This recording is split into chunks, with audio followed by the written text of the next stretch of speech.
Four of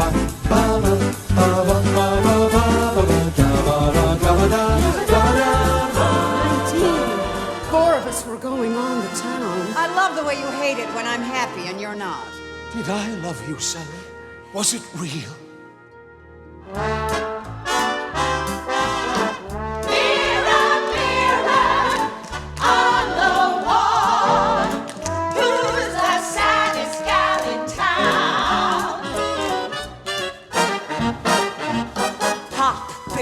Monday, Tuesday, you're touring in stock, but I'm here. You said you loved me, or were you just being kind?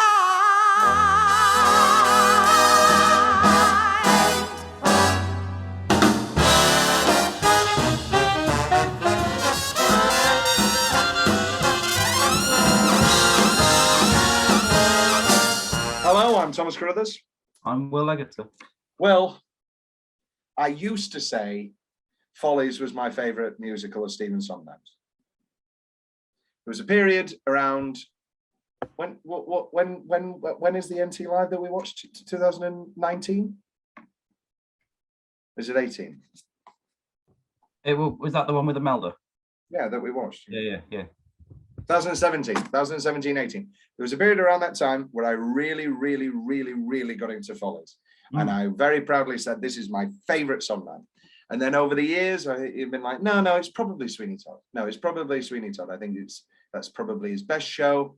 And that's probably the one that's his best show. And then returning to Company, Company I return to all the time, those songs are burned into my brain and I love the comedy of it. It's excellent. But then I returned to Follies this past week, and like muscle memory, like returning to the ghosts of a previous time, it's undoubtedly my favorite song now, without a shadow of a doubt. As a complete piece, it's my favorite song now. I love every single word that James Goldman wrote. I love every song. That's another thing with Company. I'm not really a big Barcelona fan. I don't know if we really mentioned this on the Company episodes, but I'm not actually a huge fan of Barcelona. And I always skip it. But there's not a song I skip in Follies. I think it's this totemic, beautiful. Also, right, you'll talk about. I'm sure you're going to say that. What were you saying about No Time to Die? You were watching it and were like, yeah, this is Tom's Bond. Were you watching Follies and seeing the fabulous Phyllis and seeing extended tragic marriage breaking down and these horribly beautiful songs, and we're like, yeah, this is Tom's favorite Sondheim? Was that the experience you had? Sure was. It was. This is just Tom's in heaven. What's your relationship with Follies? We've touched on this. There isn't one really. You know of Rain on the Roof through Paddington 2. I know Rain on the Roof through Paddington 2, and I of course know Losing My Mind, just as a great song. But yeah, other than that, no idea of the plot. Any of the songs in the show? Yeah, nothing really. I didn't even know how it's received in the musical world. Okay, I would say it's not well known. But then I'm from a generation of people who love Dear Evan Hansen, and I would say before this big National Theatre production, I would say it was still quite a cult show.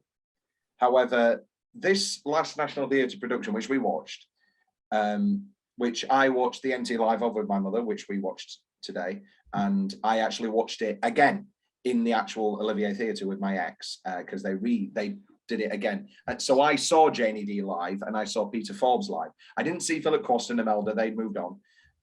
But I saw Joanna Riding, and I believe his name was Alexander Hansen. Alexander Hansen. What was I going to say? In the Jesus Christ Superstar Films production with Chris Moyles and Mel C. He was let that Jesus go. The football commentator. And like let What do you think of that? I love it. I think Tim Minchin is excellent as Yes. Judas. I'm a huge fan of the original 70s film. I think for me, that's the best. I love, yeah, oh my God. All right, I'll die. Yeah, I've shown you before. Who would we play in Jesus Christ Star? Because neither is our Jesus or Judas. I know, I think I could hit Judas. I could hit a few of those Judas notes. Do you? I think with some training. I would be the why. That would be me. Well, no, we both know the answer. We'd both be are you the Christ? Yes, the real Jesus Christ. Yeah, we would both. Let's just be honest. However, really good. We should. Originally it was just Dreamcast Corner, but this has slowly become Tom and Will Casting Corner. How ideal is the casting of me and you as Ben and Buddy? Yeah. Really good. I like my entire life. Everybody thinks I'm this charismatic, funny person, and in reality, I'm just crying, and I don't have any love. Oh no, Phyllis! And then you're just a laughable guy who loves to cheat on his partners. No, okay.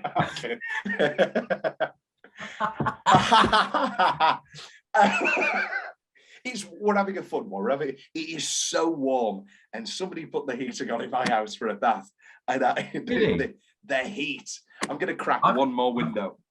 I've got the windows open. Yeah. Tell me, Will, about you sitting down and watching Follies for the first time.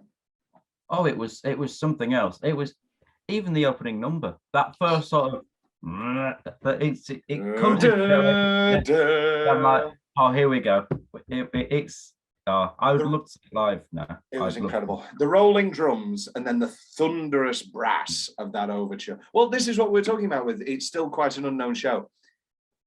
How the hell can you bloody put it on? How the hell can you put this fucking thing on in the way that it should be? Like, you need the National Theatre's state-funded budget and like them doing 3 years of Warhorse, and you need at least 4 stars in it. It's just this fifth, right? Let's get some numbers here. The original production. We're going to talk about the original production next episode. But it was expensive beyond bounds. A large orchestra, 50 cast, a modern, complicated set. That's how they described the original production and the struggles of that. But it's one of those. It is a Blue Moon show because it's so bloody hard to put on. Yeah. I think that will grow easier because we are getting a film, which we will talk about next episode. But this is another thing. I don't know how much COVID that's been. I mean, we're still waiting. Glenn Close is still bloody saying every other month, yes, we're still making the Sunset Boulevard movie. We're still making it. Don't worry. I need an Oscar. Yeah, definitely still making it. But yeah, anyway, that got announced. We'll talk about that next week. Glenn Close really wants an Oscar. What gives you that impression? I'm not going to be ignored, Dan. Glenn Close every year to the Oscar community. Follies, yeah. It's just an astounding piece, and for as much as over the years it's been changed so many times and so many different iterations, and we're going to talk about those a lot next episode. But this National Theatre production went back to the original 1979 book, and the changes were absolutely minor. And it's one of those things where it's grown so complicated, and we've had happy endings and we've had sad endings, and we've had changes of where the songs goes. People have put intermissions in at certain points and all that sort of thing. And to just go back to the original 1979 book, you realize you had it from the beginning. Yeah. Now, I can understand people wanting to put a happy ending in, but it completely undermines the piece. We're going to talk about that next episode with the 1980s Cameron Mackintosh London production with the wonderful late Diana Rigg and the wonderful late Linda Barron and the incredible Julia McKenzie. But you cannot put a happy ending in because it feels forced. You've just got to have an absolute downbeat ending, which you do. we'll get there when we get there. So, inspired by an article about the gathering of Ziegfeld Follies and a picture of Gloria Swanson in the rubbles of a theatre. That's my new home screen. It's such a delightful, incredible picture. And looking at that picture now, which I do every day now, it's such a stark image, and you're like, okay, there's your show. And it was originally titled The Girls Upstairs. There was even the idea that it was going to be a murder mystery. I love a murder mystery. I'm currently in a murder mystery musical called Curtains, written by Under an Ebb. Yeah. It was originally, basically, the Goldman loved the idea of, have you seen Uncle Vanya, Val? Or read Uncle Vanya or anything? I watched the MT Live with with Toby Jones. Yeah. Well, you know, at the end of the second act of that, he shoots the gun and misses, and then the whole third act is what happens then. That was kind of what they wanted to play around with here, and you can sort of see it. Like before Loveland, everybody has a reason to get, not everybody, not Carlotta, not I'm Still Here, not the Rain on the Roof people, but our four leads, Buddy, Phyllis, Sally, and Ben, all have a reason to kill one another. Yeah. And they were kind of building it up of who's going to kill who. I can see a version of the show where that works, you know, but it's not exactly realistic. Not that this show doesn't, of course, stray into a world of fantasy, which we'll get to, but it works so much better here with that painfully sad, no, there is no murder in real life, we all just carry on bleak ending. Originally, Sondheim and Goldman didn't want to put flashbacks into it because they thought that they were corny. Hal Prince, a director extraordinaire who co-directed this with Michael Bennett because it was such a huge production, said flashbacks are only corny if they're done cornily. And you can sort of, Dominic Cook obviously directed this National Theatre production, but you can see with Hal Prince the flashbacks not being corny at all, and they flow so organically. And what was your first reactions then, Will, as a complete virgin viewer? What was your reactions when suddenly the ghosts started appearing and interjecting in the scenes, and you're seeing flashes? I think my favorite one was the sitting at the mirror, the Broadway baby, and then in the background, it's just that it's eerie, isn't it? Just sat there, yeah. I'm Still Here as well. I'll talk about this when we get to I'm Still Here, but I'm Still Here also has that. And it's just this stoic ghost looking, because a lot of the other ghosts are watching these sad songs and like, oh my God, this is what I became. Whereas I'm Still Here, as of course Carlotta had a sad and troubled life, that ghost is looking with such a pride on her face, and it's such a beautiful, beautiful image that makes that song all the more powerful. Sondheim, the show was not about failing marriages. The reason Jim chose the Follies as a metaphor was that the Follies represented a state of mind of America between the two world wars. It's not about how difficult it is to stay married over a period of 30 years. It's how all your hopes tarnish, and how if you live in great, I messed it up here.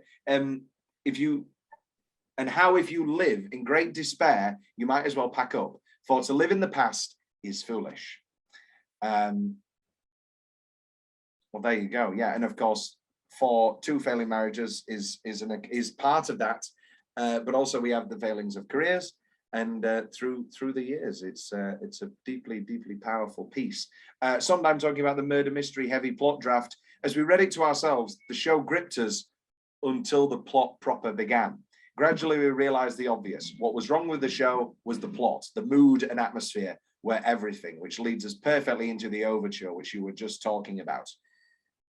Such an evocative image and music and atmosphere.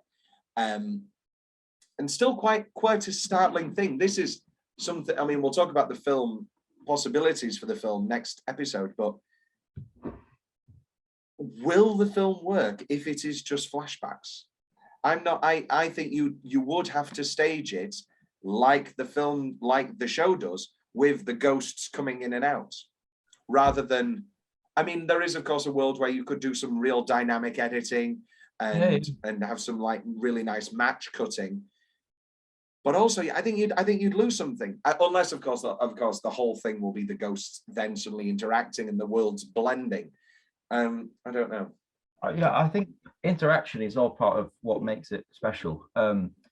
They do it well in Sweeney Todd with Poor Thing. I think that's done very well. Yes. But that's less so that's interacting with story. flashbacks, is it? Yeah. That's this is one of those. More like they're actually, Like by the time that we get to the point just before Too Many Mornings, and it's Ben first, and Ben starts looking over and talking to the ghosts instead of talking to Imelda, and it's such a gradual, horrible thing to watch, and it's quite stark. Yeah. Let's talk about Imelda. My absolute heart, this incredible woman. The same season she did Who's Afraid of Virginia Woolf and then went straight into this. Two of my favorite roles of all time, probably my favorite musical of all time and my favorite play of all time, and one of my favorite living actresses of stage and screen. And she was just like, yeah, I'll do this for Tom. I'll do the I know it wasn't, but I felt like it was for me. She said, yeah, I'll do Who's Afraid of Virginia Woolf, and I'll do Sally for you. Not that Sally is my favorite character, but we'll get. But Imelda, it's just one of those big hug. It's just like give her a big hug, please, somebody. Such a powerful character. I think here's the thing. I think there are Sallys where the attempt to modernize and the attempt to flesh out, not necessarily flesh out, but make Sally less of a male dependent character and all that sort of things, kind of backfires because it ends up betraying the character. Because if Sally is more independent and seems to have more consciousness about her and less mania, then suddenly you're starting to ask the questions of, wait, no, why is she so obsessed with him? Whereas the way Imelda plays it is, from a very early point, we realize she's rather ill. She's depressed. She's manic at times. She's a very mentally ill woman. And the whole piece suddenly clicks into place. And it's Ben taking advantage of that mania in some ways, or is he? We'll talk about that with Too Many Mornings. But Ben, all he wants is love. And obviously Phyllis loves him and all these other things, but he's blind to it. And suddenly this deeply ill woman is saying, I've loved you for 30 years. How are you not going to go for that? And then, of course, immediately he pulls himself back. Oh, I adore it. I genuinely adore this musical with all my heart. And she comes on. Oh, don't tell me I'm the first. Oh, and she's all flustered. And you go, oh, wow. And the young Sally ghost, a lovely little direction here from Dominic Cook. I love that she's scared when Imelda walks on. And that sort of gives you the impression that these ghosts have been here for 40 years and 30 years. And it's that thing of them being actual ghosts rather than flashbacks. I think that's a very powerful thing. What did you feel when you saw Imelda come on as the wonderful Sally Durant Plummer? It's just nice, isn't it? I always feel like my answers are more like, it's nice, it's good. Usually. Yeah. No, it was great. She commands the stage in anything she's in. And I don't, you can almost sense everyone else's respect for her. But she just, again, it's not Imelda, is it? Well, this is the thing. She's not like so well. Mrs. Lovett she did A Delicate Balance, which is another boisterous Martha-like role. Then she plays Martha. Then she does Mama Rose. These are four very loud, commanding, boisterous women. And then we have Sally, and she's not necessarily a shrinking violet, but she is this shy, vulnerable, loving thing, and it just shows the dynamic range. She plays a very delicate, but almost childlike. She's sort of very, like when she first, she's very, very excited. Oh, I'm very happy, very just appreciative, and but quite, it's a side to Imelda I've not seen before. And the first time she meets Buddy again, and what's the first thing she says to her? Don't be angry, I came. what sort of conversations have they had before this show? I mean, that's just one of those like stark little lines where you go, oh no, this is not going to end well. It's like, oh. And that's another thing with like all these fucking like happy rewrites that Goldman did for the 80s Cameron Mackintosh production. And I'm like, what are you doing? This has incredible moments of comedy and incredible moments of joy and happiness, even to the end. I mean, Story of Jesse and Lucy, what a raucous, incredible dance. Get on your goddamn feet. I've been singing all of Phyllis's numbers all week. Yeah. And then you have the pain of the chaos that ends Live, Laugh, Love. Anyway, yeah, the arrivals being cued with the refrains of the song in the overture, such a beautiful piece of direction. And then the Kennedys arrive, Phyllis and Ben. And I really do, I mean, Sally says, you look like Jacqueline Kennedy, but I can very much see that in the direction and the performances of this.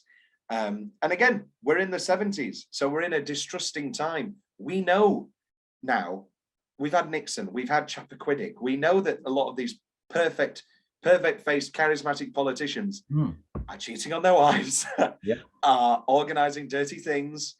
I mean, this is long before Clinton, of course, but I see a lot of, sorry? Clinton? Oh, yeah. No. Oh, no, I'm wrong. He said, didn't he? He said I didn't. Sorry, I forgot. He didn't. He said, that is true. He did say that. Yeah. But that, I love it. And it ties into this whole thing. The perfect person, the perfect theatre, the perfect show, all this nostalgia crumbling under the facade. Literally. Quite literally. What did you think of, I mean, you're an architect yourself. Yeah, what did you think of this incredibly powerful set? Astonishing, especially when it revolves and you see all sort of like the stairs backstage. But it's used so well. The space is because obviously sort of the third act when you get all the drops back down. The Loveland sequence. That's all incredible. It's beautiful, but there's something about that sort of derelict, dirty, dingy, and you've got those sort of focus lights on the side and you can see, and it's just like about 5 different. I love it. I find this to be a case actually where the NT Live does something better than the original production, because when I saw it at the National Theatre, the Loveland stuff drops down, but you can still kind of see around it. Whereas in this NT Live, the Loveland curtains drop and you are in Loveland. There is no remove. You are in Loveland with everybody else. And so then when they all drop and get pulled away, we're back in the crumble. And I think that is something that, if done well, the film could absolutely have a masterstroke. Yeah. But I think they should have a look at Chicago, the way they did sort of montage, and that was very well done. Well, they worked the same way. We'll talk about the history of possible films of Follies, because, well, they approached Rob Marshall. Rob Marshall was supposed to direct it, yes. But we'll talk about this next episode. We'll talk about that next episode. Sorry. Let's talk about Phyllis. Oh my God, Janie D as Phyllis. Was it the first or the second line where you were like, "Oh, this is Tom's favorite character. This is Tom's spirit animal." I love the way you hate it when I'm happy and you're not. Every single, I famously love a biting, scathing, venomous, quite cold, incredible, powerful, funny, witty, brilliant woman character, and that's of course Phyllis in spades. Let's talk about the introduction of throughout of "Hey up there," this wonderful little motif. Can I blow one of my dream castings first though? Oh, let's say it together. 3, 2. Oh, no. Oh, I think we're thinking of completely different people for Phyllis. Oh, okay, go. Oh, okay, but I'll go. We could do the 3, 2, 1 and see what happens. Okay. 3, 2, 1. Christy Baranski. Kathy Bates as Phyllis. Oh my God. Where the hell did that come from? I don't know. I think it'd be great. There's 2 L's in my favorite wife's name, Phyllis. Wow, okay. Yeah, but no, Christine Baranski, of course, would be astonishing. Christine did play, actually, Carlotta. She did I'm Still Here for a Encores production at the, you know, when we watched the Anyone Can Whistle Encores thing, they did Follies, and Christine played Carlotta, and does a wonderful rendition of I'm Still Here. I could see maybe, no. I could see Kathy as Carlotta, or maybe Kathy as, Stella. I don't know if she's I don't know if she's a good dancer. Stella being who's that woman, the mirror dancer, in this, who's the woman. Where are we? I love the way you hate it when I'm happy and you're not. Hey, up there. Here's one I only started noticing this past time. When Buddy corrects himself from when I was in Denver, Salt Lake City. Now, I always thought that was just him fumbling, but is that correcting himself because Marge lives in Denver? Yeah, he's hiding the affair. Yeah, but then he just doesn't care about hiding it later. Oh my God, what a show. Let's talk about Weissman's monologue. This place has been the home to movies, blue movies. And in a final burst of glory, it's to be a parking lot. Let's talk about, I mean, I literally just last night watched a 2.5-hour play with Ralph Fiennes about conservation and New York. Yeah, he's like an architecty guy. Yeah, it was fine. Did you watch it live? Did you go I did. I it? took my current bow. Wow. We ended up on the press night, Will. Oh my God. Are you ready for this one? Oh, we love press night. Ended up on the press night. Guess who I walked with? Colonel Perron. Elaine? No, Jonathan Pryce. Jonathan Pryce was there, yeah. Really? Yeah. Oh. I loved you as the engineer. And I did. This is the thing. As a kid, I didn't know that the engineer was supposed to be Asian because I'd only ever listened to the original London cast recording. So as a kid, I was like, the engineer is my dream role. I can't wait I want to play the engineer. Yeah. And now, because of political correctness, no. Who knows, I'll do a concert of roles. And in that, I don't know what I do. But no, because the best engineer bit is, there's a screw loose in your head. Oh, God. He's a madman on the rampage. Oh, I love Miss Saigon. It's all right. Miss Saigon? It's very good. I think Movie in My Mind is... Movie in My Mind is incredible. I love Miss Saigon so much more than Les Mis. Really? Oh, yeah. Big time. Big time.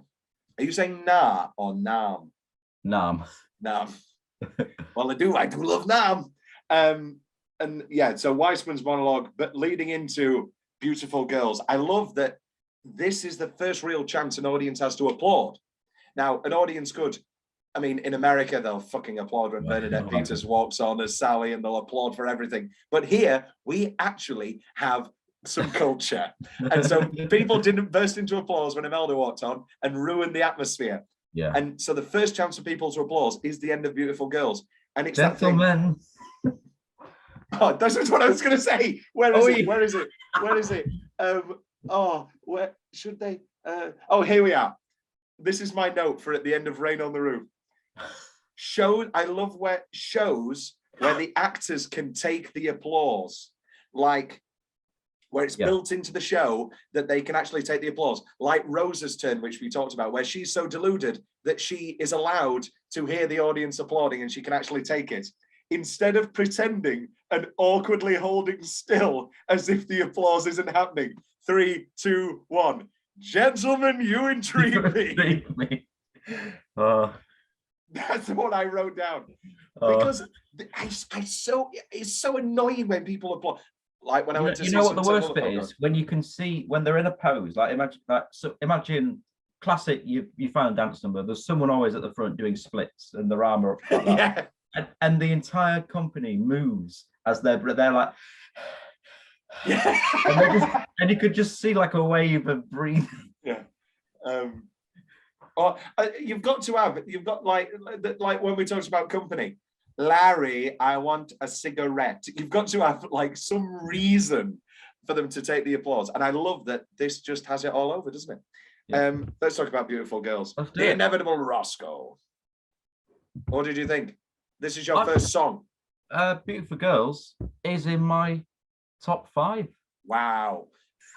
Wow. Okay. Well, this is the thing. I knew this was going to happen. Yeah. You're not pulling Rain on the Roof. Oh no, I'm not. Thank God. No, but not even in the original Broadway. I know. We'll talk. The original Broadway cast album is an hour long and is absolutely truncated. That's why the Follies in concert, which we're going to talk about next episode, is literally them getting together in the 80s with the New York Philharmonic Orchestra going, yeah, this time we're actually going to record the whole thing. And them literally, they keep saying, like we were talking about with that company original cast album, this is the definitive recording. That's what they're trying to get and trying to immortalize. Yeah. But I knew this was going to happen with like literally, it's that thing of, I think we'll have definitely 2 locks. We've got to. Yeah. Maybe 3. Yeah, maybe. Because see, I don't know it. I know 2 locks, but I don't know your opinions on, because we've never really discussed the songs in this show. So I also considered bringing this rule in. Oh. So we're going to take 5 songs from Little Night Music, see how we feel about Pacific Overtures, probably 5 songs from Assassins, and 5 songs from Into the Woods. Or, this is what I was going to say, this is my favorite show. So maybe see how we feel, see how many are locks, but maybe bump this to 6 for me and bump either Into the Woods or Sweeney Todd for 6 for you, for your favorite show. Oh, what is your favorite show? Are you saying Sweeney, or is your time with Into the Woods taking it to the top? I'm currently saying it's Sweeney. It's got to be Sweeney. Yeah. So I'd say we'll see how we feel, but maybe 6 from Sweeney and 6 from this, I would be okay with. Yeah. Ooh. Ooh, exciting. Beautiful Girls. Beauty celestial, the best you'll agree. Sondheim talks about a critic named Arlene Croach in her enraged review called this lyric disgusting in its comparison of middle-aged ladies to beasts, because she thought it was beauty celestial, the beast you'll agree, as in the bestial, as in pigs would agree that these are the best women. Nobody else would. The incredible staging of Dominic Cook allows for everybody's ghosts to be clear. So from that point on, we know whose ghost everybody is. Just an incredible piece of directing there. So this made it into your top 5 songs. Well, tell me about it. Why? I mean, it's an incredible song. I agree with you. I've sort of as per the recording as well, I've merged it with the overture. But okay. Sorry. No, I haven't actually. I've just put prologue Beautiful Girls. Prologue Beautiful Girls. I don't know if that will be allowed. We cannot put the overture. Beautiful Girls then. Yeah. It was just it brings you into the world. Perfect scene setting, yeah. It allows you to understand the language of the show and sort of the way that, I mean, I'll talk about the music overall now. For me, this was I mean, it's very, very Sondheim, which is lots great. of pastiche. Yeah, but for me, it was almost a mix of cabaret, Chicago, with elements of Woods. That's how I would describe. That's how he describes it. It's this series of pastiche songs, and thrown in you get what he calls book songs of, you know, like obviously which are the Phyllis songs, the Buddy songs, the Sally songs, and the Ben songs, and in between those we have these pastiche numbers. And I'm Still Here sort of falls somewhere in between. You know, it could be a pastiche song with the first half of, you know, the history of the United States, but I'm Still Here. But then as it goes on, I've been through Reno, and she starts talking about the drug addictions and all that sort of thing. Then it's about her, and then it merges from a pastiche song into a book song. This number is probably the closest we get to the original idea for the show, which was instead of Loveland fantasy sequence, it would build up to them all sitting around and staging their own follies. So yeah, and that's where I thought it was going. Yeah, personally. Which again, I can see a version working, but Loveland just works so much better. They cannot be in the reality anymore. They need to go somewhere else. Yeah, and it's not unlike when people talk about musicals and saying when you can't talk anymore, you have to sing, and when you can't argue anymore, you have to go to Loveland. Which was in many ways my ex's biggest problem with the show, because she loved the song Losing My Mind. We'd been listening to Losing My Mind for a year. And then she thought it was going to be this tear the house down, brilliant, big sad number of her in the ruins of the theatre. And then it was this Loveland sequence, and she was like, and she felt that it removed a lot of the power.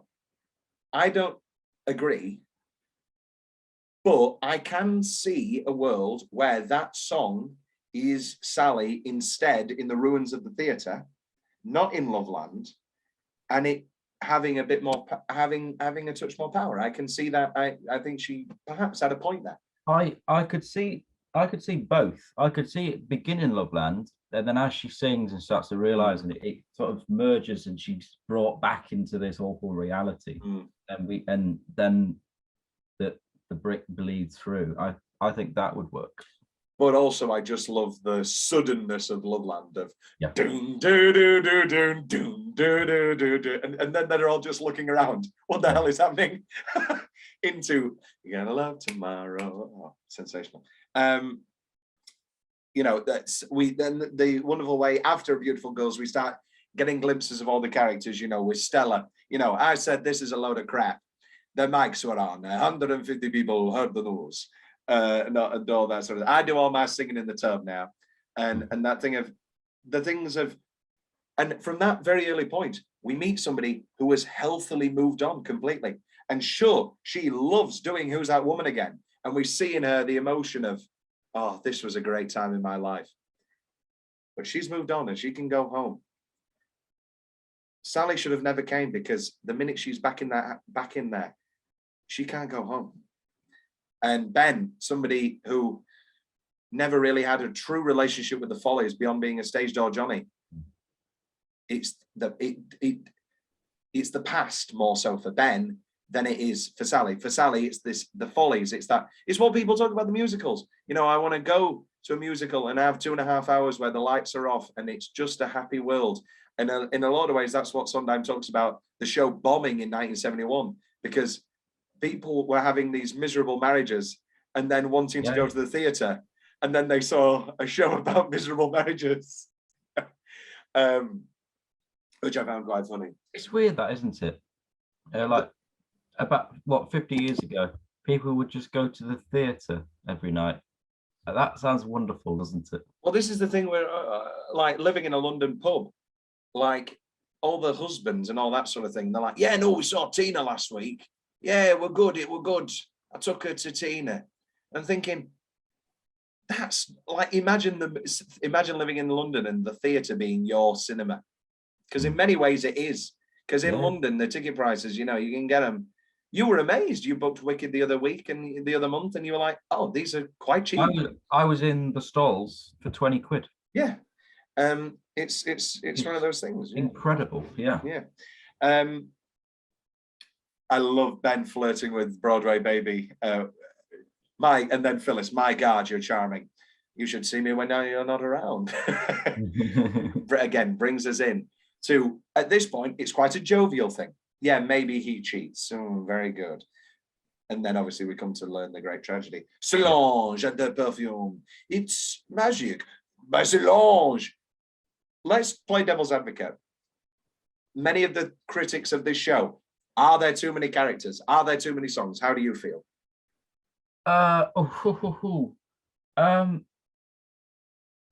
It's whether that there are a lot of characters, I'll give you that, and there's 2 of every character. Yeah. But it's whether it distracts you from the story or what story is there to tell. They are there for this unit. That is the idea. So meeting all of these characters, that I think that it works. Yeah, I agree. Yeah. And then they are all mostly gone by the time we get to the final 50 minutes, which is just these four, and we're there. And we've had all the time with the other characters to see what they're missing. Sally and Phyllis talking. Oh, you married Ben, didn't you? Yeah. Oh, you married Buddy? Yes, I did. And you married Ben, as if she forgets. You know, I see you all the time in the magazines. And then Buddy and Ben talking, you know, no, it's good. It's a good life. It's a good life. You ever play around? Why does he say that?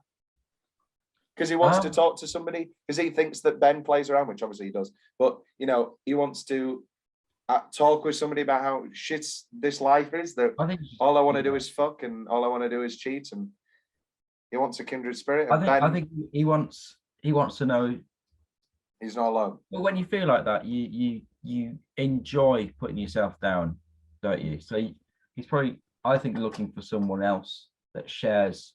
He's like, oh, you feel like I do. Oh, that's good. So that he's trying to find some familiar. But at that point, of course, Ben is far too in his own delusion and said, no, I gave up all of that years ago. And then an hour and a half later, before too many mornings, he's going to be confessing to Sally, I was with a woman earlier today, you know, and I cried. That's the level of vulnerability we're going to get to with these people. It's a sensational piece of work. Sally's finally bumping into Ben for Don't Look at Me. And this is the first flashback showing the dark end. You look at me, Ben, and you give me an answer. And you're like, oh, I thought these flashbacks were fun. What's this? Isn't it awful, God, how depressing? Me, I'm 100, you're a blessing. And it's this repeated motif of, I'm so glad I came. And in the happy ending, they usually end with that of, I'm so glad we came. And it's just like, why? You have had your marriage completely dissected. You are no way you are getting back from this. Why are you glad you came?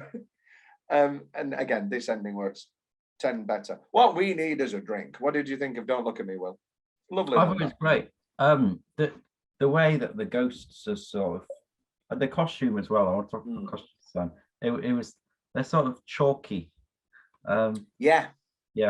And it's great. In the original Broadway production, they sort of had them in black and white, which I don't think would look dull. But here, this gold, this nostalgic gold, works just as well, and obviously has more of a punch. Yeah, no, it's great. It's like they were, as you were saying, the interaction starts here because they're dancing through the flashback, and then you see them dancing around. I liked it a lot. It's a sensational piece of work. What we need is a drink. Will, you like George Hearn, don't you? I do. He's Ben in the concert we're going to watch next. Is he? Yeah. Is he? He's brilliant. What we need is a drink. Me, I like to laugh. Me, I like to love. It's very good. We don't talk about Philip Quast yet, who's absolutely brilliant here as Ben. What do we know Philip Quast from? Quite a storied stage. Oh, you know what he is, Will? You know the Emma Thompson Sweeney Todd production? Yes. He's Turpin.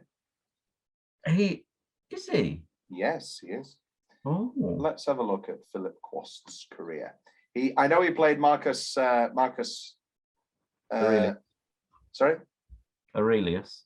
No, that's Gladiator. My name is Maximus Decimus Meridius, Commander of the North, Commanders of the East and the West, heir to the one true Emperor. But I fall. And I'm Javert. Do not forget my name. He was in Les Miserables as Javert, Philip Quast, in 1987. Ah. He was George in Sunday in the Park with George at the National Theatre. Wow. He was Javert again for a UK tour. He was Cinderella's Prince and the Wolf in Sydney Theatre Company. Oh my! Very nice. He was Fred in A Christmas Carol. He was Emile de Becou in South Pacific. He was Miles Gloriosus in the Royal National Theatre's production of A Funny Thing Happened on the Way to the Forum. He was Evita. He was Juan Perón. Yes, I was going to guess. He's definitely played one for us. And he was also, he was George Banks in Her Majesty's Theatre's production of Mary Poppins. And he was also George in Leggetter Whoever, the Many-Eyed Chocolate Factory. Oh, I am what I am. Do you know that George Hearn was the original? Yeah. I don't want praise, I don't want pity. Oh, I love Leggetter Whoever. I mean, I guess we'll get close when we do the Birdcage, but you know what I love, Will? Doing these musicals. This has sort of tapped something that we've not really touched upon. Have we done any musical movies other than West Side Story? We've done West Side. We must have. We've not done Sweeney Todd yet. I wanted you to do into the Little Shop of Horrors for your selections, but you don't like the film. No. Which is an incredible opinion. I do like the film, but you were in it, and so you're attached, which is going to be exactly the same experience when we watch the Into the Woods film. Are we doing the film? Yeah. Right. No. We're doing 2 episodes. We're doing the 1982 Bernadette Peters, and then we're going to do the film. This is the thing. There aren't many Sondheim films, and so we're going to do them all. The only one that we're not doing is A Little Night Music with Elizabeth Taylor, which is such a stale, boring thing. At least Into the Woods will be fun to talk about. Whereas, of course, Little Night Music wouldn't be.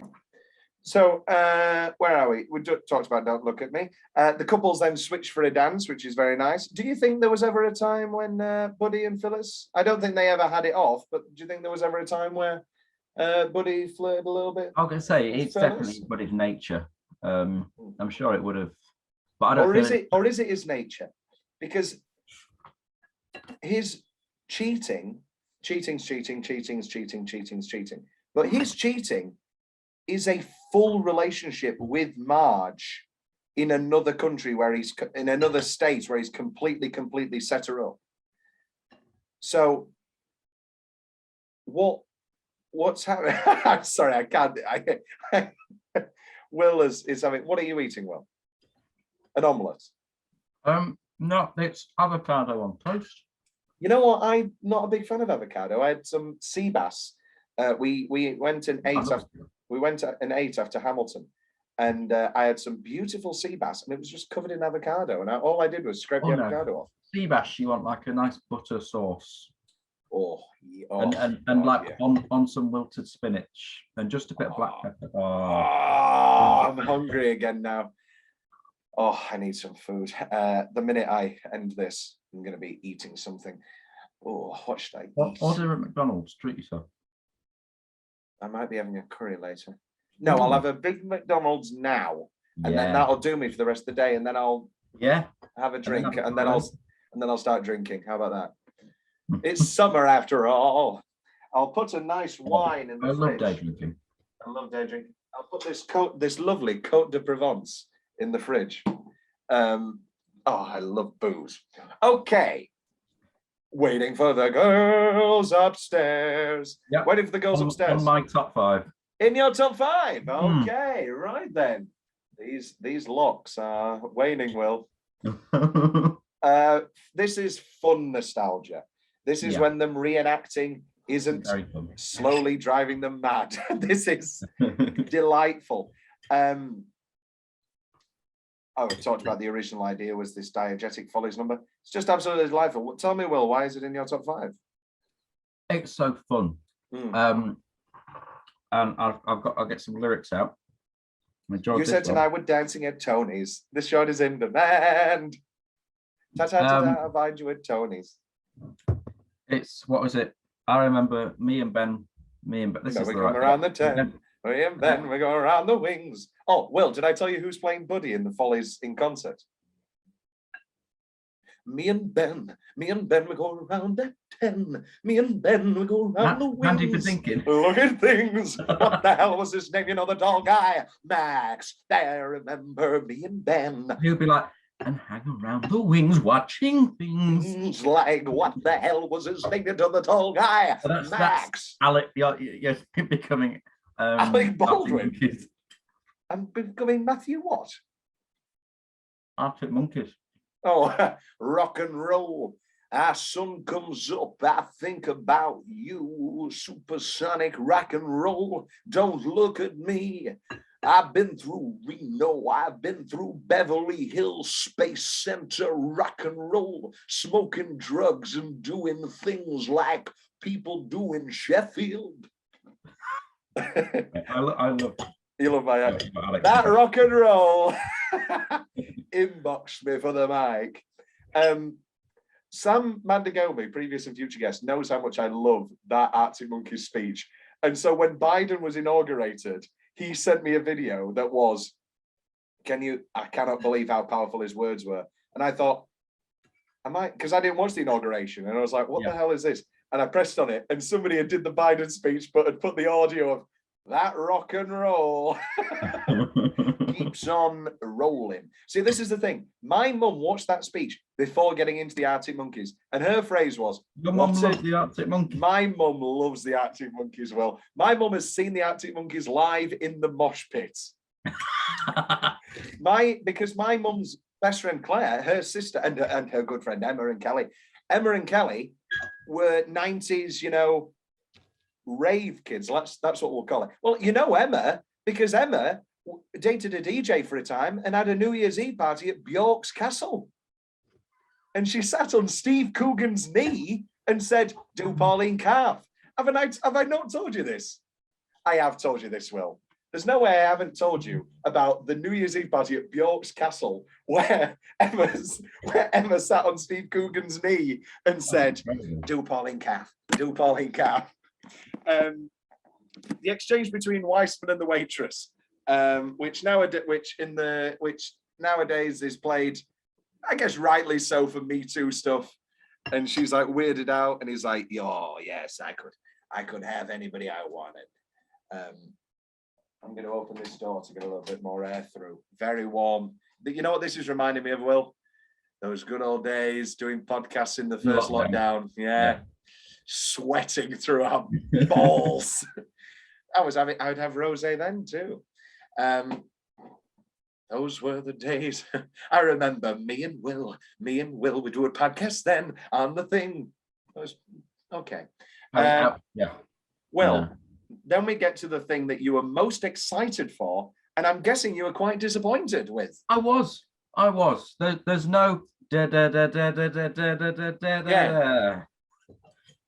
This is the thing. Like when I saw Paddington 2, obviously I'm a huge Follies fan, and the minute I heard I thought, oh my god, yes. But obviously, in this, it is just it's a minute long. They feel like they just want to get through it. No, they're a lovely bolero. I love because let's talk about Rain on the Roof as it is, which is Rain on the Roof / Our Paris / Broadway Baby, which feels weird by the fact that how big Broadway Baby is in the history of the show. Like Broadway Baby is arguably one of the most famous songs from the show. So how did you feel when Rain on the Roof was just one part of this montage of 3? Disappointed, and also just this couple coming on going, oh, let's stay cozy and try, and then we go straight to Paris. New Orleans jazz, but Paris, Beirut has sunshine. That's all it has. And Athens, that lovely debris. You didn't like Paris? Yeah, you're just doing Alan Cumming there. Vilka, New Orleans jazz. The original ordering was Paris finishing it, and then Broadway Baby just brought the house down. And they were like, no, sorry.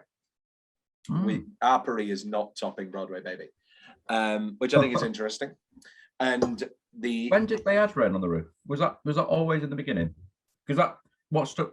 It must, It jumped me because obviously it wasn't in the Broadway recording, but as you said, they just didn't do it. Just didn't do it. They were just trying to get it to an hour. No, it was always there. Yeah, no, it's always been in the show. It's not. They just didn't have it on that bastardizing like original Broadway recording where things are sped up and like verses are cut.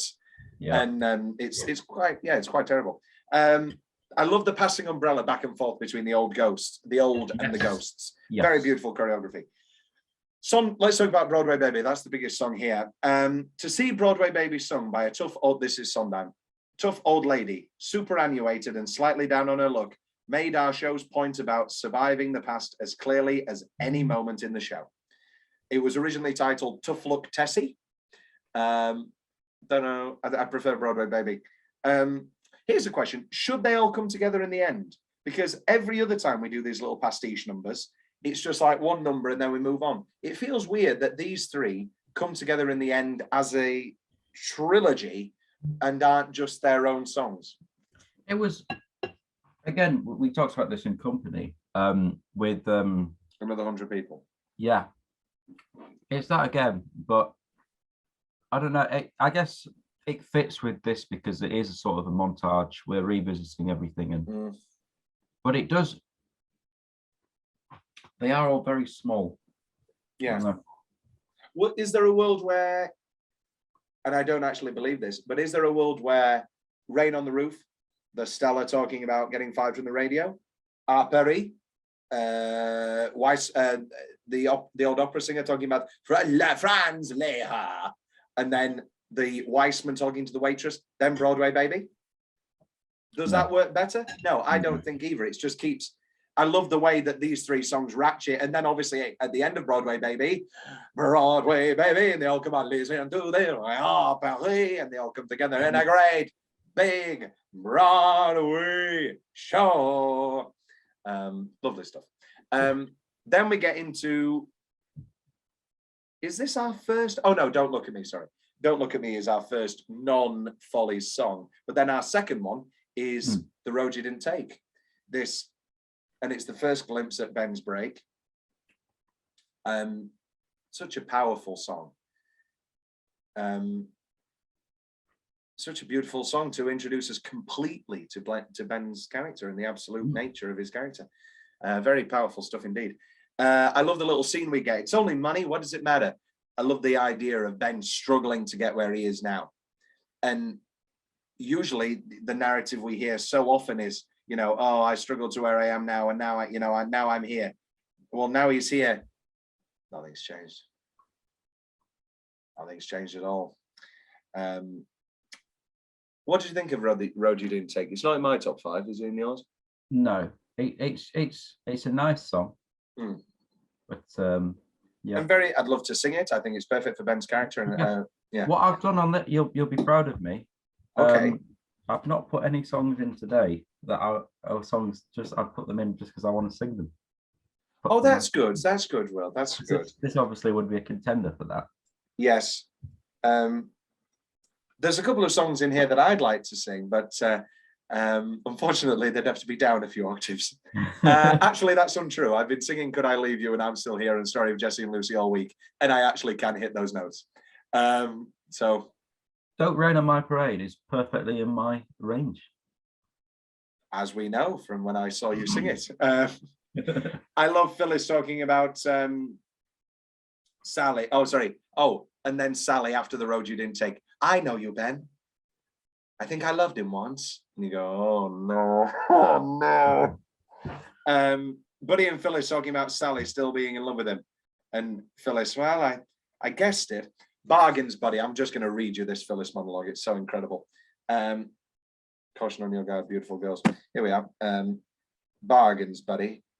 Have you listened yet to the recording with Elaine Page and with Bernadette Peters and that they did for Elaine Page does I'm Still Here, and it was for the last New York big production, and they do a lot of the dialogue as well. That's a very good recording. Bargains, buddy. One makes bargains with one's life. That's what maturity amounts to. When we're young, there is no limit to the roles we hope to play. Star, mother, hostess, housefrau, all rolled into one. I learned to choose, to constantly select, as if each day were a painting and I had to get the colors right. We're careful of our colors, Ben and I, and what we've made is beautiful. I had a lover once. His name was Jack, I think. He played the drums and had long hair and no command of language. He was everything Ben wasn't, and we'd while away the hours with gallow wine and one another, listening to the pop hits and the news. I thought it answered everything, but these things pass, and I have $60,000 worth of Georgian silver in my dining room. I have a question. Is that relationship before Ben, or is that an affair? It's never specified. I'm tempted to say it's an actual relationship before Ben. But later, of course, we have, could I live through the rage on a terrace in Spain? Would it pass? It would pass. Could I bury my rage with a boy half your age in the grass? Bet your ass. But I've done that already. Or didn't you know, love? So, you know, I've done that already. So is she talking about the fella she just, well, they didn't screw, did they? But the fella, so you've been assaulted by a crazy old lady. Move on. God, I love Phyllis with all my heart.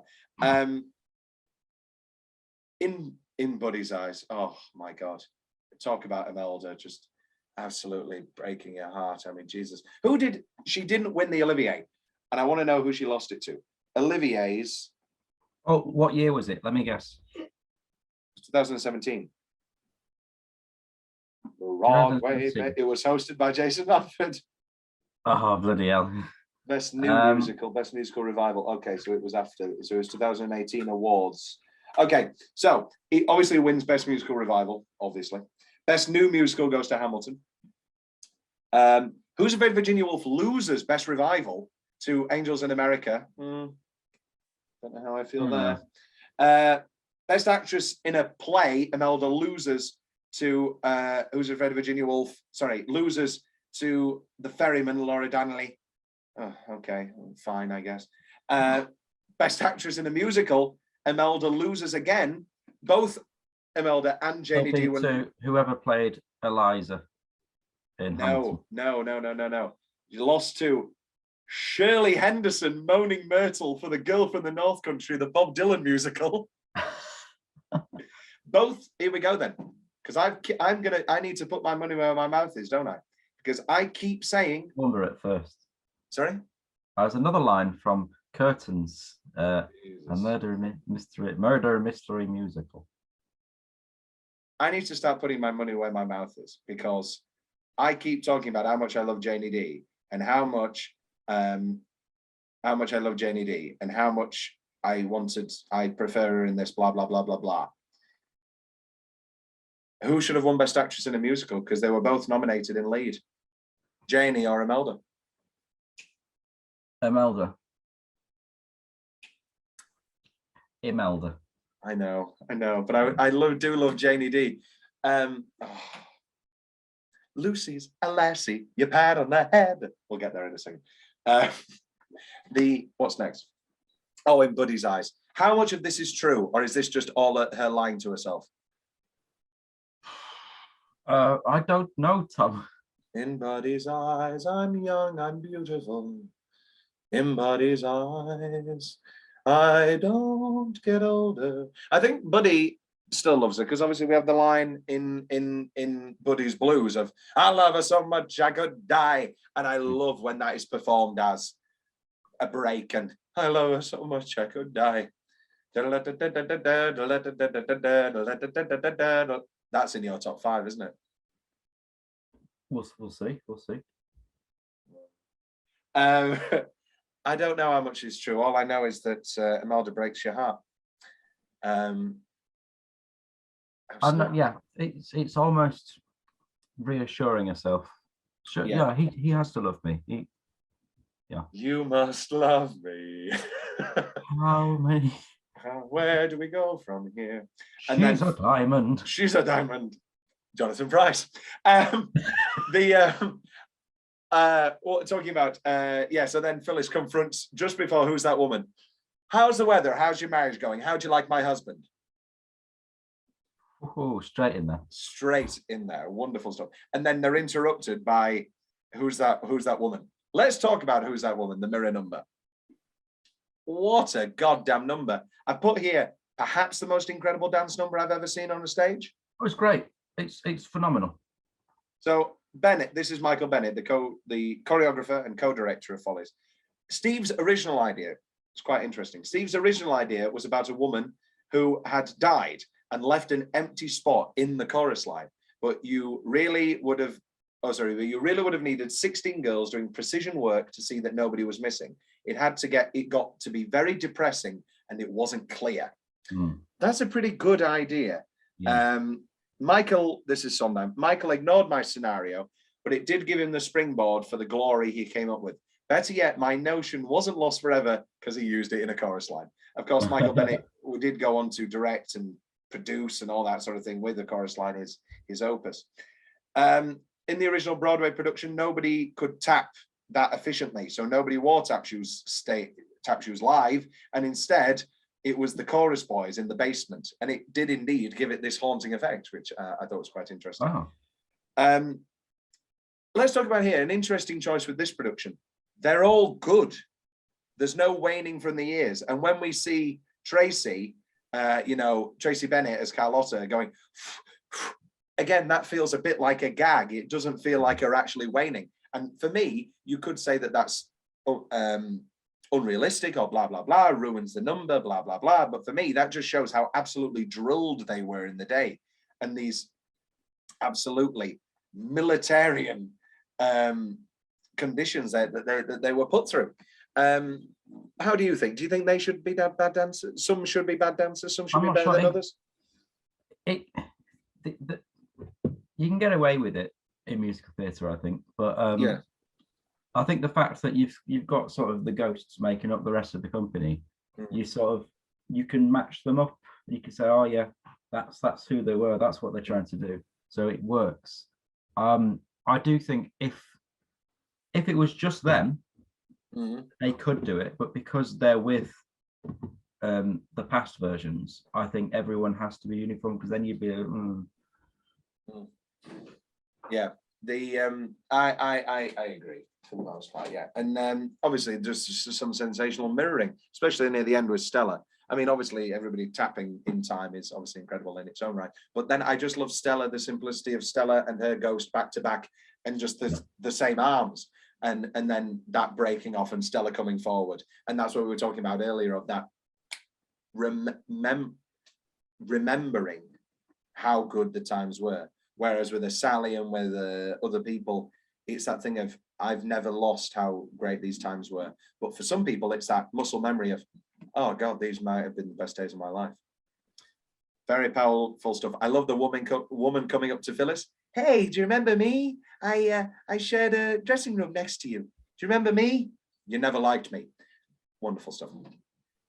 And then a big Phyllis and Ben argument. I love how filthy it is. Do you know how much I loved you? I came home to you, panties wringing. Oh, what? That's too filthy for you, too insulting. Jenny D is absolutely incredible, and she just owns the sex, and she just owns the power, with vulnerability again. It reminds me a lot of Sidney Lumet's direction for Faye Dunaway in Network, where the first thing he said to Faye Dunaway was, I know what you're going to say to me. Where is this character's vulnerability? She doesn't have any. And of course, in Network and in this, that's not actually true, but it's a great starting direction. We haven't had an honest talk since 1941. You think the Japs are going to win the war? What a great line. And it just shows how it's still, and it brings us into trapped in the past. Trapped in the past. Then, okay, let's talk intermissions. This doesn't have one. How do you feel about that? I want one. It's easy for us because we can just sit there. Yeah. I sat and watched it. I didn't feel a problem. Maybe it's because the National Theatre has comfy seats. I don't go for a wee at the intermission, but I do like the tradition a bit, and maybe going to get some ice cream. And I like talking to whoever I'm with, going, oh, how are you liking it so far? And talking about, oh, they're really good. And yeah, it's starting again. This is Harold Prince. It was very damaging to the show because the show was not written to have an intermission. It was in and out and tried in two different places. After Who's That Woman and after Too Many Mornings. But we learned we scored better with the numbers after the intermission if there was no break. Also, the piece was constructed up until to get to the Loveland sequence and further away from reality. If there is an intermission after, let's say, Too Many Mornings, that's 3 songs and then you're immediately into Loveland. That to me, because you could almost, because it is almost a 3-act show in a way. It's got 3 stages. it's very easy to say intermission and we open in Loveland. But then no, I think you need to see them build, ra bum bum bum, ba-dum, ba-dum, and everything dropping and going, what the hell is this? If you then suddenly had an intermission, also just the only way that could work with having Loveland as an intermission is to move. Move so many songs from the early Follies bit into Loveland, and then then it gets that thing of, oh no, because by that time we get to Loveland, all we want to do is stay with Phyllis and Ben and Sally and Buddy and find out what happens to them.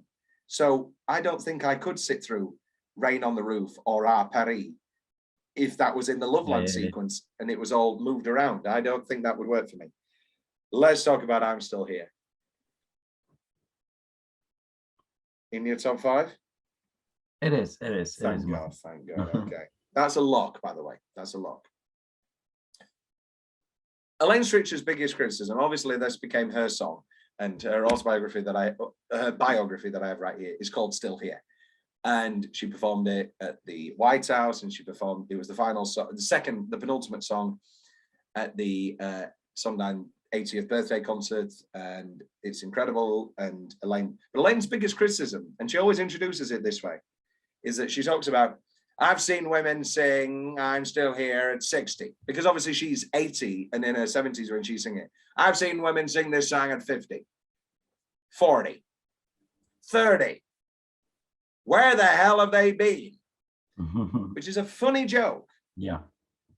But the point of the song in the show is that she's done all of that and she's still only 45. That's the point. It's not that she hasn't got so much longer of her life to go. It's that she's done all of that before she's even got to 40. Yeah. It was penciled off to, we talked a lot about this during the 6 by Sondheim episode, but it was penciled off a loose biography of John Crawford. The first half is this grand history, then the second is this beautiful personal history. And the way that they blend is so incredibly powerful. And it is just one of those songs that builds and builds and builds and just knocks you out. You cannot feel goosebumps every time you listen. What did you think of Tracy Bennett? Very, very good. Very good. Very good acting as well. So this ends with her doing the Richard Nixon peace signs.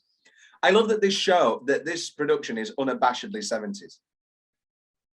And sometimes they do sort of blurring and all that sort of thing, but this is unabashedly 70s, and I greatly enjoy that about it. Because it is one of those things where there's too many references to the Walls and the Follies that it has to always be 70s. There will never be a modern version of the Follies.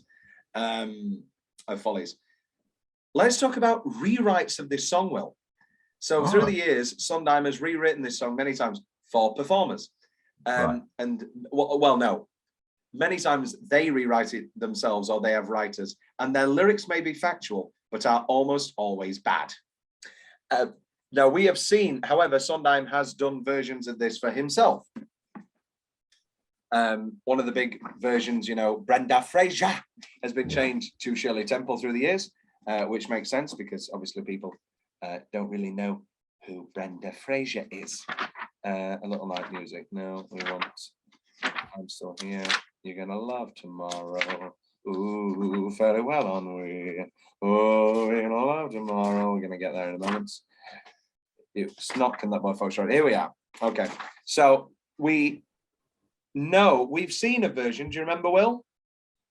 It was in that love letter that James wrote for Sondheim. James? No, the postcards from the Edge. Oh, with Shirley MacLaine and Meryl Streep. Oh, do you remember? Yeah. So that had some lyric changes. Where are we? 10 years of braces, voice and tap, touring in places off the map, giving auditions on Xanax lap. Never fear, mother drew up the contracts, so I'm here. And that, you know, and that also has a lovely little joke of I'm feeling transcendental. Am I here? And then the rest of it is. However, I wanted to do this little segment because I want to read you his version for Barbara. Are you ready for this? As in Barbara Streisand. Streisand, yes. Streisand. You know your penis hole? How much that would hurt? Great film. Good times and bum times. I've seen them all, my dear. I'm still here. Gold statues sometimes a kick in the rear. Where we got?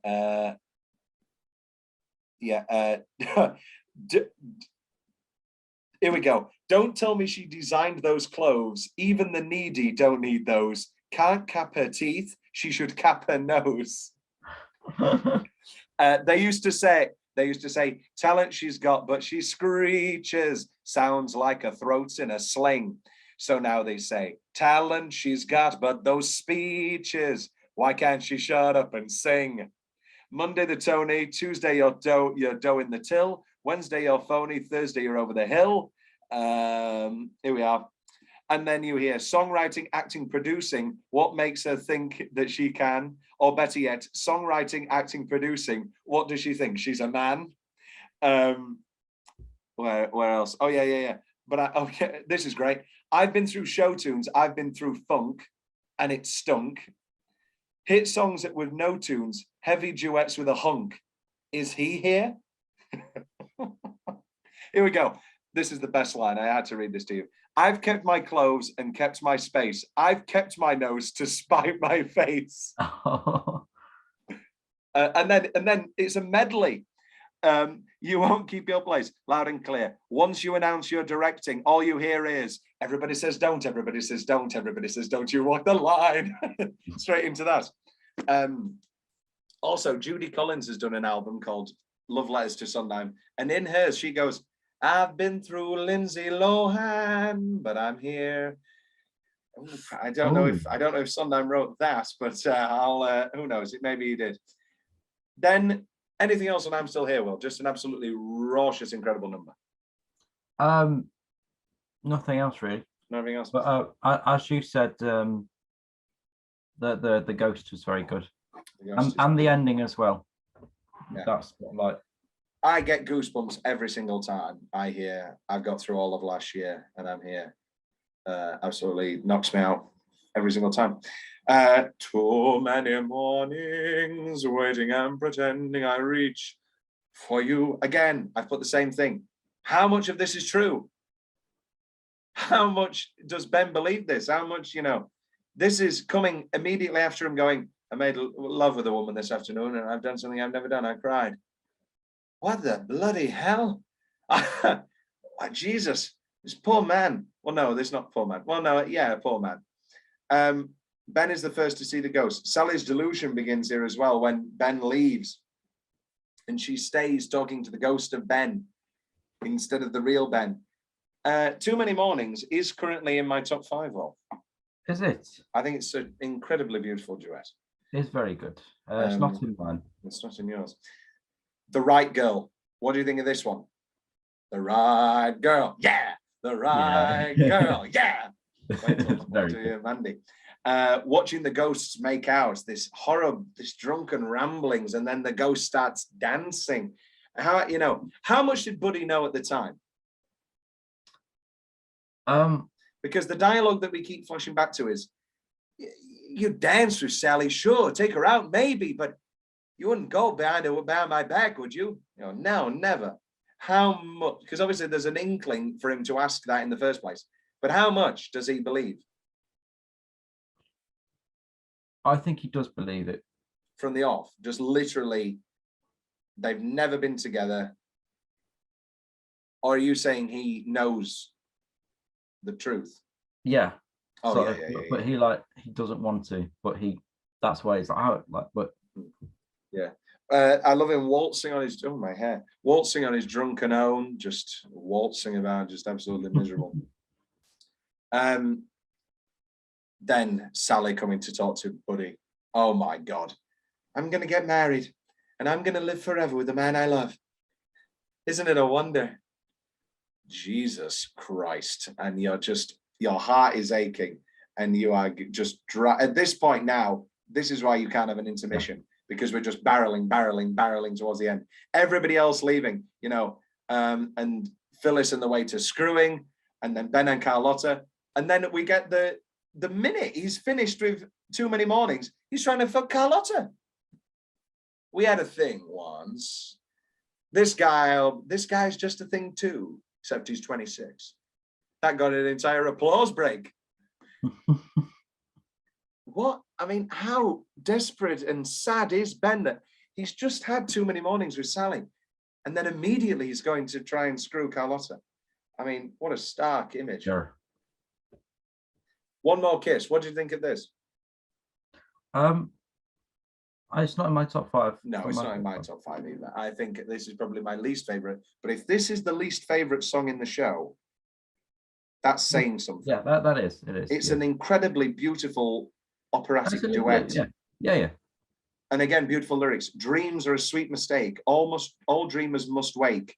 On then with the dance, no backward glance. All beautiful things must die. I mean, God, that just, again, tears your heart out. This is what we keep saying here. The rest of them leaving. We should do this every year. Are you insane? And then Phyllis scene before this. Okay, this is where an argument could occur. Will, Could I Leave You in your top 5? Yes. Thank God. Of course it is. Of course it is, Tom. This might be my favorite song in the show. I don't know if it's the best, but it's my favorite. I have it at number 2. Ooh. I haven't ranked mine yet. Have you not? Yeah. Yeah. No. Could I Leave You? It's the one that's been in my head. I will say. Yeah. Oh, yeah. How'd you have tears away when your eyes are dry? You could leave me the stocks for sentiment's sake, and 90% of the money you make, and the rugs and the books. Incredible. What did you think of it, Will? I mean, you loved it. It's in your top 1. I've got that right there. Yeah. It was very Witches rap. It was very Woods, that last bit. It was absolutely sensational. And Oh, you great. keep the grand sugar, you keep the spinach, and all of our friends, and just wait a goddamn minute. Oh, leave you, Janie D. How could I leave you, sweetheart? I have to confess. Oh, and then that great ending. Could I leave you? Yes. Will I leave you? Yes. I mean, it absolutely just knocks me out. I again, Cabaret. I'm sure I'll sing that at some point. Then we go into Loveland. The breakdown moment, the first chaos moment of the overlapping conversations and the interactions between the ghosts of the all. Again, they're coming in. Ooh. They're coming in, and then they start talking to them. This is a moment that I don't find funny. I find heartbreaking, but I also find very, very funny.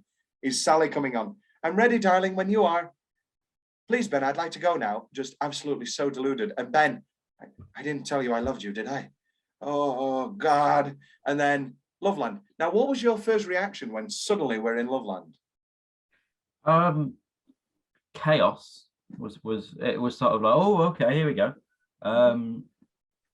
Because it was so different to the rest of the show. But it's needed, isn't it? Yes, it is the final straw. It's the final straw. It's the where else can we go but the world of fantasy? There is nowhere else for us. There is nowhere else. And we must carry on. Oh, how painful. Oh my God. Loveland. I don't know. I mean, again, as I talked about my ex as, you know, her biggest problem, and it was my mum's too, actually. She was like, oh, well, okay, I know. She did a typical thing of, I guess it, you know, they're going into the fantasy, but like, I got a bit silly at the end. I've never seen it as silly. I've seen it as pure fantasy. The sunny sun and honeymoon. Very good. Here's my costume note. Sally's costume fits the color scheme of Loveland best because she is most welcome in the world of delusion. Very true. I just noticed that this time. Let's talk about You're Gonna Love Tomorrow. The Folly of Youth, as it is titled here. Tomorrow's what you're going to have a lifetime of with me. I love the way that this is just so arcanely directed. You know, the war ends newspaper. Young Sally's joy at the iron being brought on. Ah, an iron. You know, it's just this fantasy of a housewife, which in many ways is actually what Sally wants. Which is painful in its own right. What did you think of this beautiful duet? Well, I thought it was very nice, yeah. And again, the ghosts are sort of providing it, even though these are memories now. The ghosts of the theatre are still orchestrating it for them, which I very much enjoyed direction-wise. The ZZ Strallen is playing young Phyllis here, who is currently Mary Poppins on the West End. Yes. Also, very good pairings, I would say, for each cast. Very good, believable, you know, cast-alikes. Into Buddy's Blues. What did you think of Buddy's Blues, Will? Is it in your top 5? No. Me neither.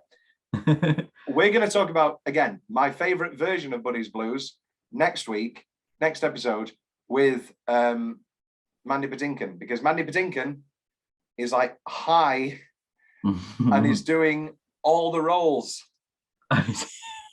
Oh, brilliant. Because, again, we're going back to Baby June territory.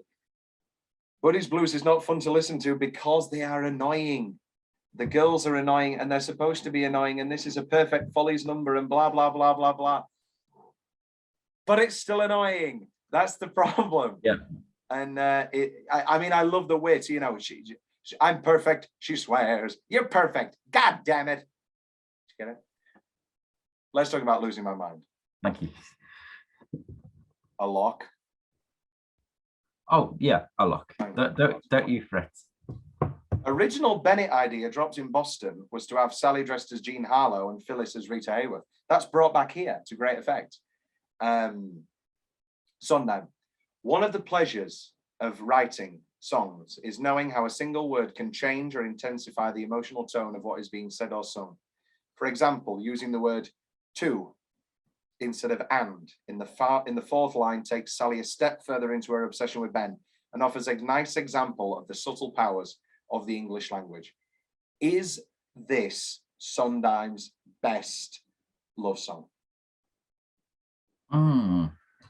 It's hard to give it that title because it is painful and it is a sad love song. I think this is his saddest song, no doubt. I think it's his most beautiful song, perhaps. I'll let you say it until I think of one that's better. Yeah, I think, is this your number one when you're ranking the songs? Yeah. Yeah, mine too.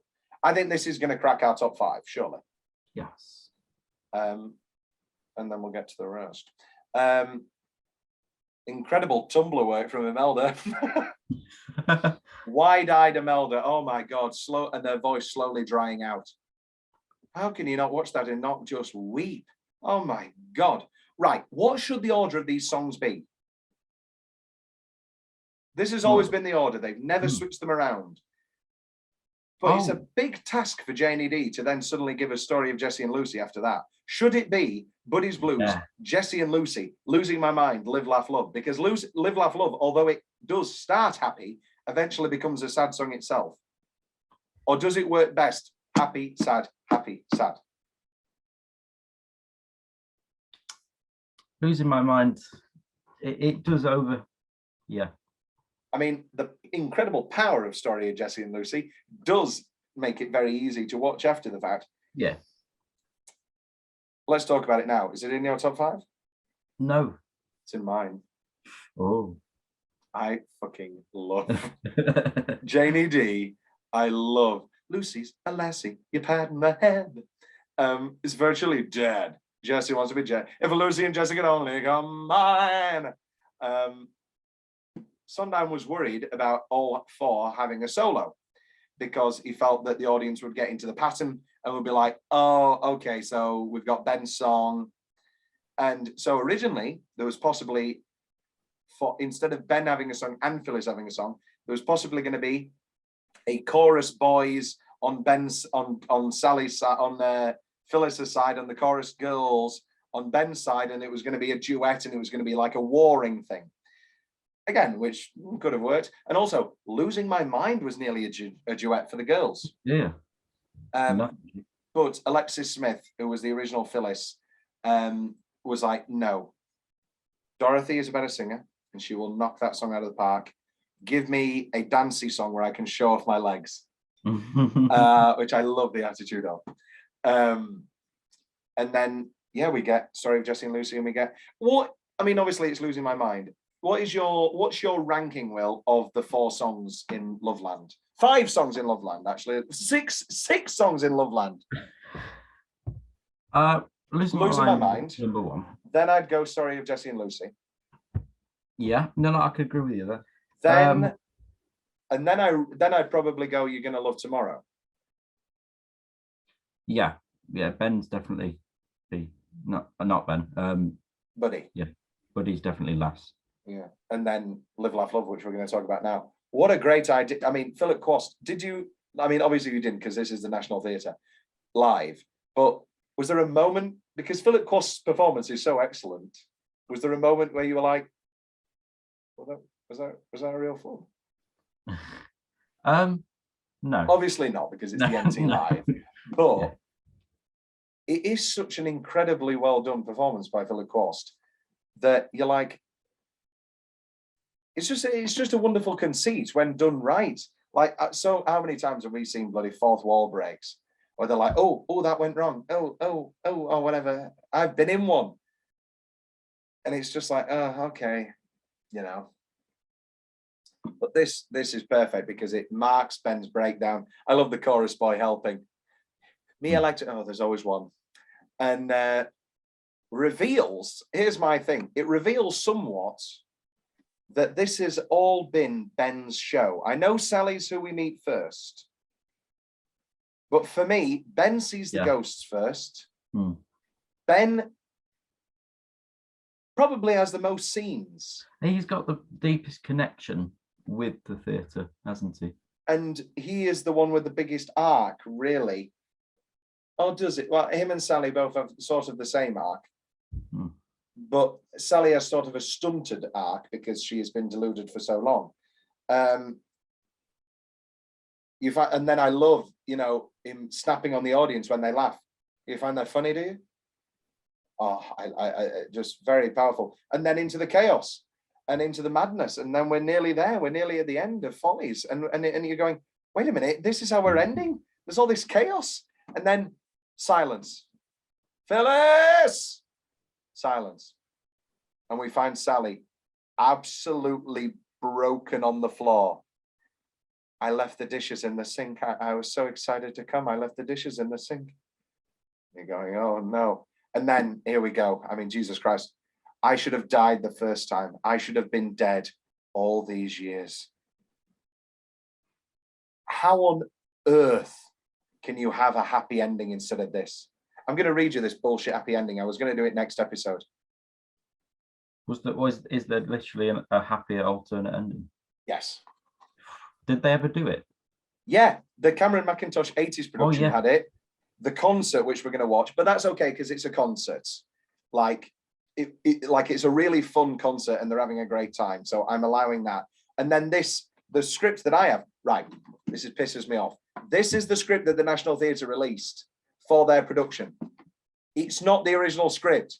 This version of Follies, published in this edition, was first performed on April 2001 at the Roundabout Theatre Company in New York City. The 2017 National Theatre production was based on the original 1971 book. Why isn't this the original 1971 book?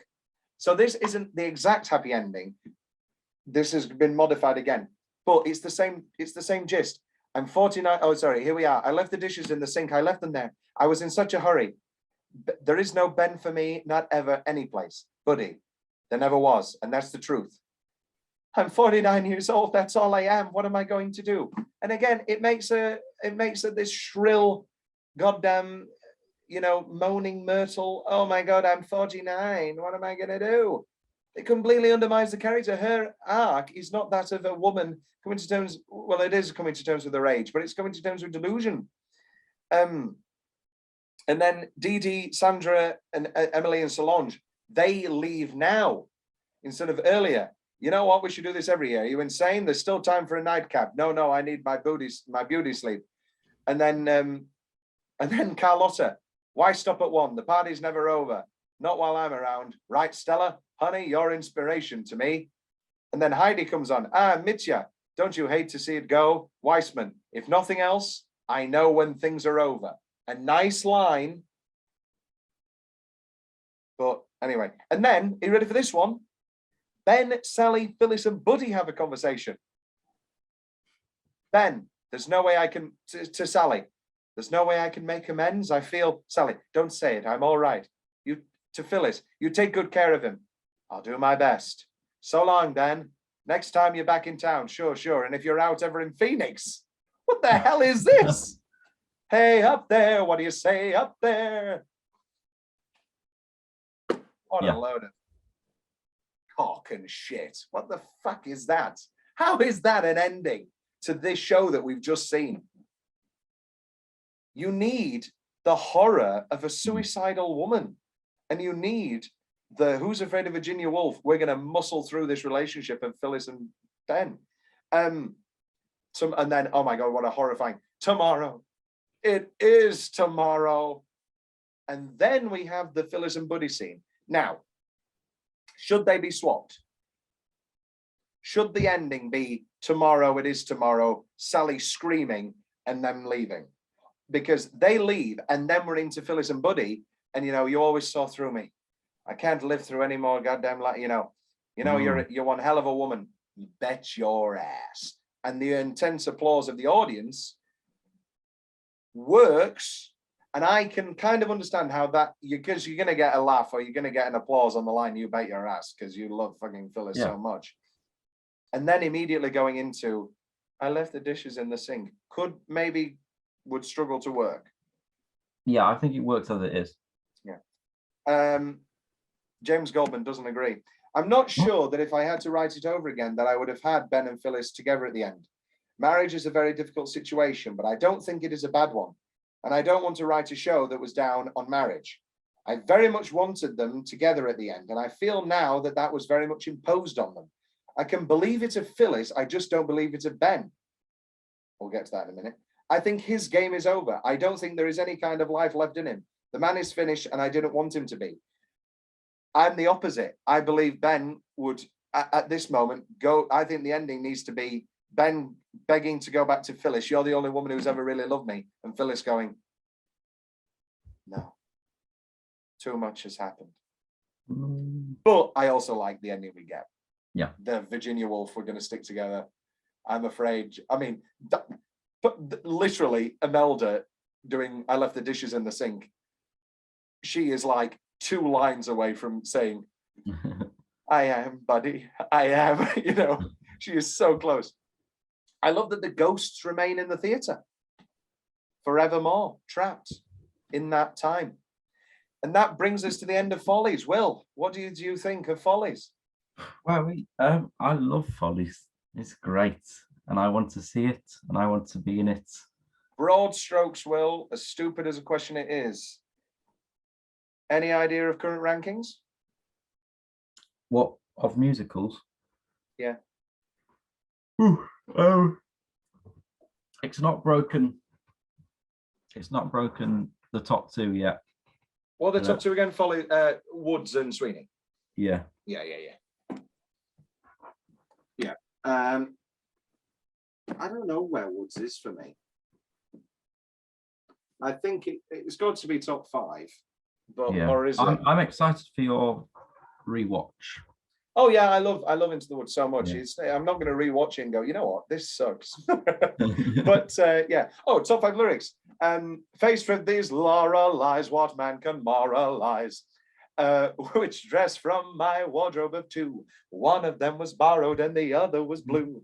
I've gone through, hey lady, aren't you? Who's this? Gee, what a looker you were. Or better yet, sorry, I thought you were who's this? Whatever happened to her? Could I leave you? No, the point is, could you leave me? Well, I guess you could leave me the house. Very funny. And the most beautiful, sad, tragic line he ever wrote. You said you love me, or were you just being kind, or am I losing my mind?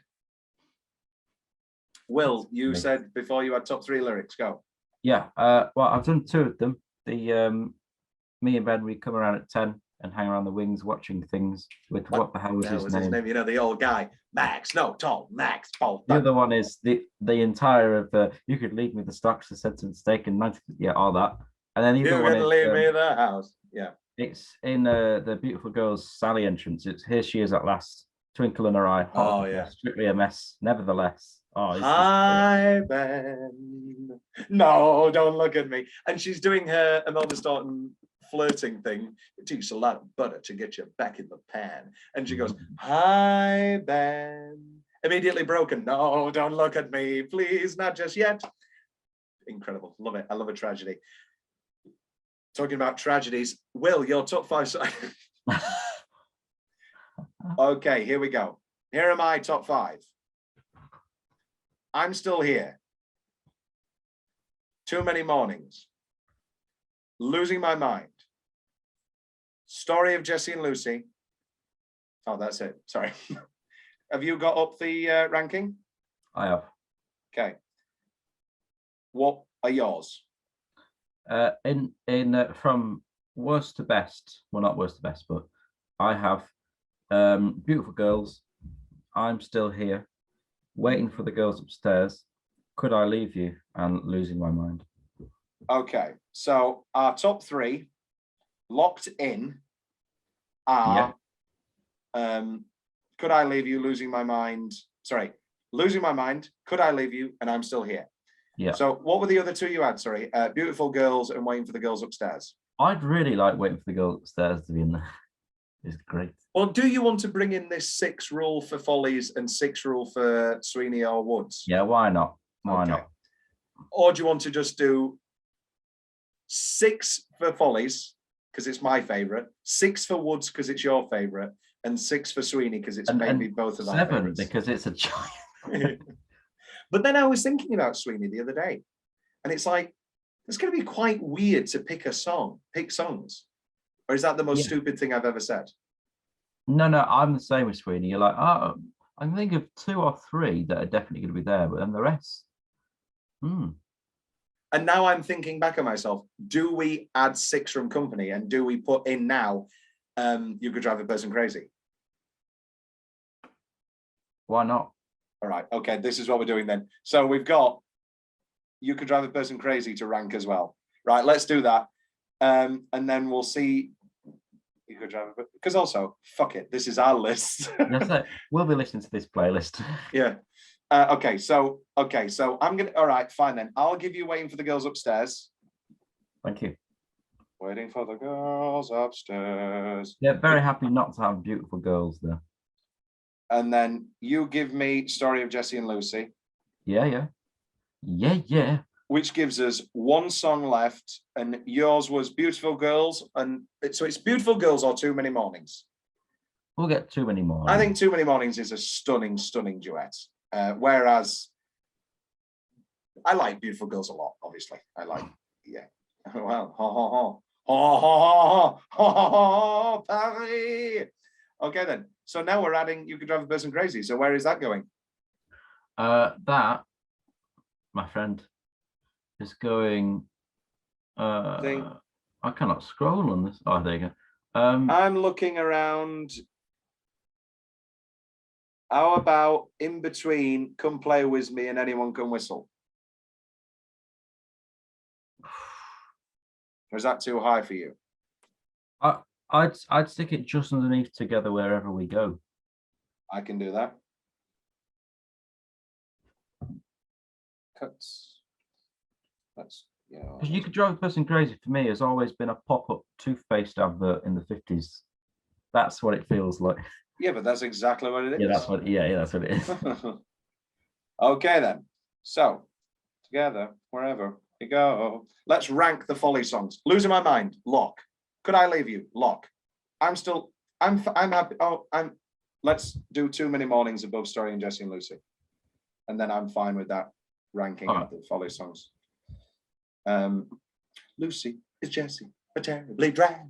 Lucy is grassy, but gold is a slab. Lucy wants to be Jessie. Jazz wants to be Lucy. Okay, so right then, let me get all these to be the same size.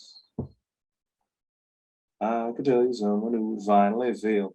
Okay, so how do we do this again? Do we go top to bottom, or do we do bottom to top? Okay. Story of Jessie and Lucy. I'm gonna. What about there above? If you can find me, I'm here. Yeah, I'm fine with that. Yeah. Then you could drive a person crazy. Then yeah. Then let's try.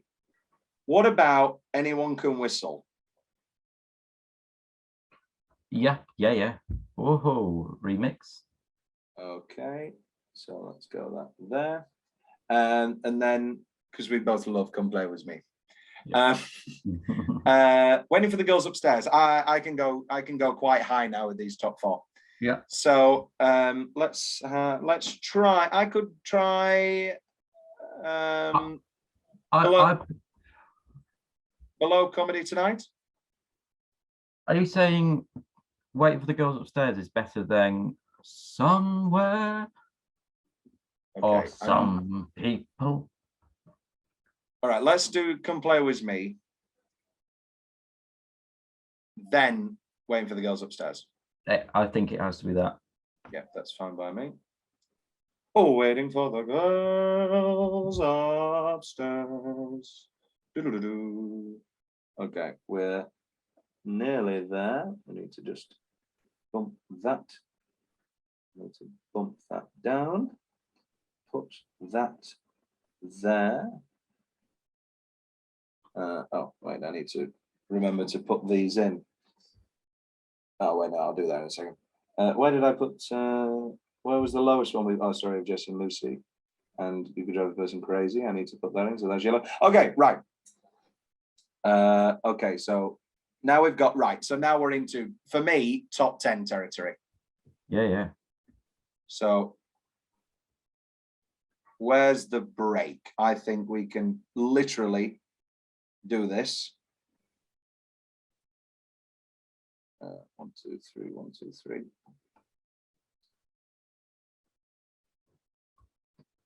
And then right, okay. I'm still here. Better than Everything's Coming Up Roses? I think it's just beneath Rose's Turn. Okay. No, it's not, is it? It's beneath Something's Coming. Okay. Yeah, I'll go for that. Yeah. In the words of Hall & Oates. Okay, so then, right. I think, Could I Leave You there at number 6? Yeah. Now the question is Losing My Mind. For me, Losing My Mind is our current number 3. Yeah, I can go with that. Yeah, I think so. Now I've got a fun activity. I've got to pick which versions we're using for each song. Can we do the Glenn Close version of Losing My Mind?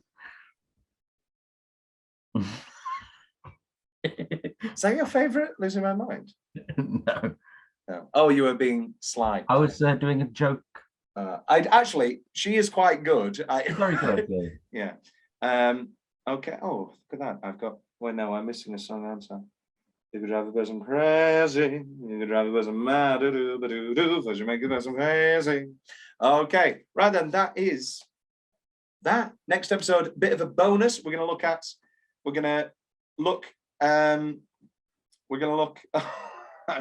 I'm stuttering like a fool. We're going to look at the 1985 Follies in concert production. And that's it. It really. Oh, no, actually, I tell a lie. We're going to talk about the end. We're going to talk about films possibly, and we're going to talk about films possibly, and we're going to touch on a little bit more the Cameron Mackintosh 80s London production. And that is it. So bit of a bonus episode, but not really. But anyway, we'll get there when we get there. Will, I am so happy to inaugurate you into the world of Follies, which you are now a proud member of, it seems. Yes. Let's end this episode with Phoenix Buchanan. Of course, yes, Yeah. of course. It's I'll the only way allow to that. end it. I'll allow that. It's the only way to end it. Yeah. I've been Leggetter. I've been Thomas Carruthers, and this Yes. Phoenix. That was like Here's Rose. On the roof go pit, pitty pat, plunk a blink, blank, pity that it's not a hurricane. Listen quick to the lovely rain. Da ba da ba da ba da da.